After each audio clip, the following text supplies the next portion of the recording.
Now, the weekend's crowd crush tragedy has put a huge emotional toll on people in this country, not only for those that were there, but also those who followed events on the news or social media. Today, we look at what society can do to protect those affected from further trauma and help them recover from the emotional scars. We have Professor Suh Soo-yeon from Sungshin Women's University's Department of Psychology joining us from Palo Alto. Good afternoon to you. Hi, how are you? First, let's focus on the survivors and witnesses after a traumatic event like this. At what point do we know that they need professional help? I mean, for a few days, it's normal for anyone to experience kind of the aftermath of trauma, but they need at one point a professional help. Well, I don't think there's anyone who has seen this news that hasn't really been affected negatively.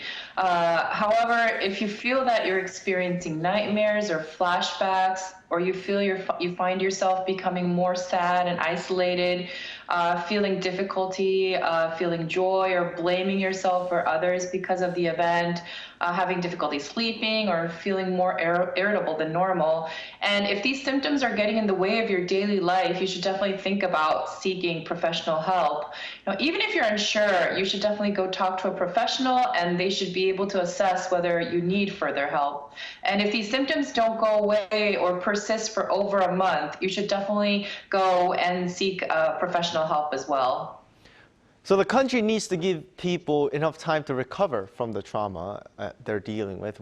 In the meantime, what can society, including people without training in this area like myself, do to make sure friends and loved ones recover from this experience?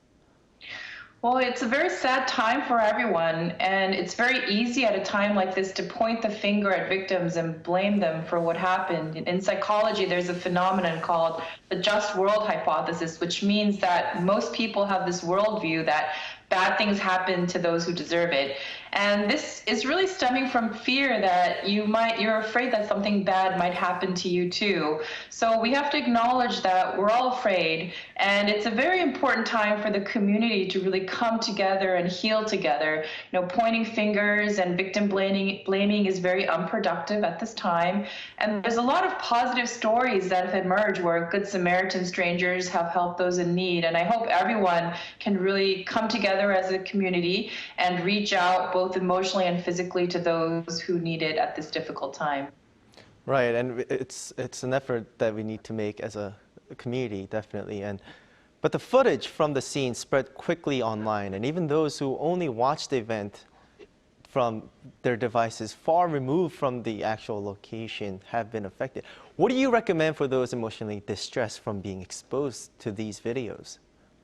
Well, it's not uncommon for these disturbing images to traumatize you. And as I mentioned before, if you're experiencing these traumatic symptoms, even if you weren't directly involved with the event, it's a good idea to get support or even talk to a mental health professional about things that you're struggling with. They may bring up some deep-seated issues, or they may bring up a lot of fear. And I think that's a very normal response. There's a lot of institutions that are currently providing free mental health services at this time. For example, the Korean Psychological Association or the Korean Clinical Psychological Association are both providing professional help for those in need. So definitely utilize these services, reach out to your social support network, and then also make sure that you set aside some time to take care of your own mental health. Right, Professor, thank you so much for your insights, and I hope you have a great day. Thank you.